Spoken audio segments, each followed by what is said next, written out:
Bienvenue dans SUAP le podcast qui vous amène à la découverte du secours et soins d'urgence aux personnes. Je vous souhaite une très bonne écoute. Allez, bienvenue pour cette discussion ciblée. Aujourd'hui, on attaque un sujet vraiment au cœur de nos interventions urgences, les troubles et détresse respiratoires. Oui. Savoir reconnaître vite, agir bien, ça peut vraiment tout changer.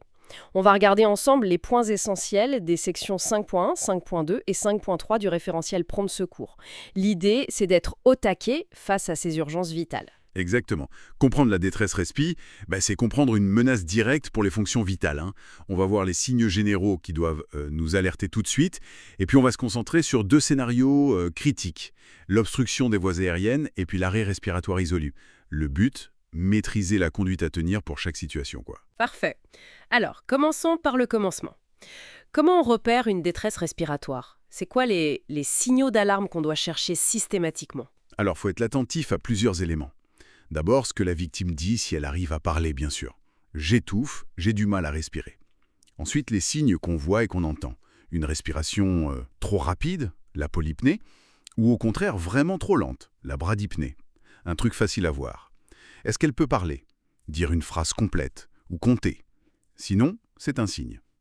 On cherche aussi le tirage, vous savez, les muscles du cou, entre les côtes qui se creusent ou le battement des ailes du nez. Et puis les bruits, bien sûr.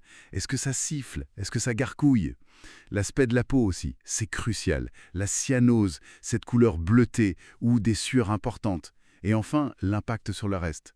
Le cœur qui bat très vite, une tachycardie, l'agitation, l'anxiété, ou à l'inverse, la personne devient somnolente, complètement épuisée. Ok. Et la première chose à faire ? Pour une victime consciente, la position demi-assise, ça aide souvent. Repos strict, évidemment, on évalue si elle a besoin d'oxygène, et surtout, on surveille. On surveille en permanence les autres fonctions vitales. Très clair. Passons à un cas spécifique et assez fréquent, l'obstruction brutale des voies aériennes par un corps étranger, l'OBVA. Comment on fait la différence entre une obstruction partielle et une complète? Et pourquoi c'est si important? Ah oui, la différence, elle est vitale parce que la conduite à tenir, la CAT, elle change radicalement. L'obstruction est complète si la victime, elle ne peut plus du tout parler, ni tousser, ni respirer. Il n'y a aucun son qui sort. Souvent, elle met les mains à sa gorge, c'est un réflexe. Et là, la cyanose, elle arrive très très vite. C'est l'urgence absolue. Et on fait quoi, alors? La CAT, on commence par 1 à 5 claques bien vigoureuses dans le dos, entre les omoplates. Si ça sort pas, on passe direct à 1 à 5 compressions abdominales. La méthode Heimlich, quoi. Attention, il y a des cas particuliers. Pour une victime obèse ou une femme enceinte, on fait des compressions thoraciques, pas abdominales. D'accord. Et chez le nourrisson aussi, c'est spécifique. Des compressions thoraciques, mais adaptées, plus lentes, plus profondes. Et si jamais la victime devient inconsciente pendant les manœuvres, hop, on l'allonge et on démarre la RCP direct, en commençant par les compressions thoraciques. Et on vérifie la bouche après chaque cycle, voir si le corps étranger est visible. Ok, ça c'est pour la complète, la silencieuse. Et si l'obstruction est juste partielle? Alors là, justement, la victime peut encore parler ou crier. Elle tousse fort, et c'est bien, la tousse est efficace. La respiration est difficile, oui, souvent bruyante, on peut entendre un sifflement, mais l'air passe un peu. Et là, la CAT?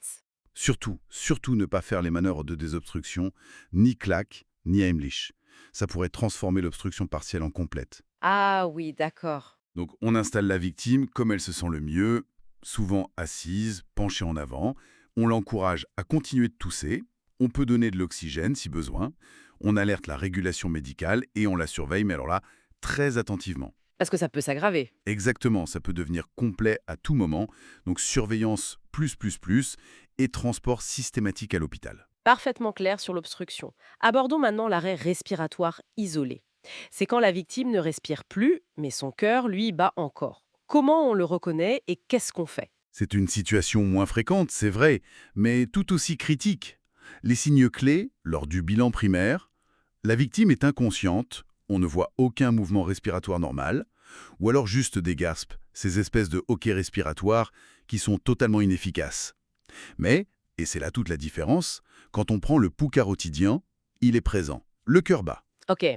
Et l'action immédiate? Priorité absolue, ventilation artificielle. Tout de suite, après avoir vérifié et libéré les voies aériennes, bien sûr. On prend le bas vu, le ballon, et on insuffle. Et là, attention aux fréquences. Chez l'adulte, c'est une insufflation toutes les 6 secondes, donc environ 10 par minute. Chez l'enfant, c'est toutes les 3 secondes, donc 20 par minute. Chez le nourrisson, toutes les 2 secondes, 30 par minute. Et chez le nouveau-né, c'est encore plus rapide, 40 par minute. Et pendant qu'on fait ça, Pendant qu'on ventile, la surveillance du pouls doit être permanente. On vérifie très régulièrement. Si à un moment on ne sent plus le pouls, on bascule sur le protocole ACR. exactement, on passe immédiatement au protocole d'arrêt cardiaque complet avec les compressions thoraciques.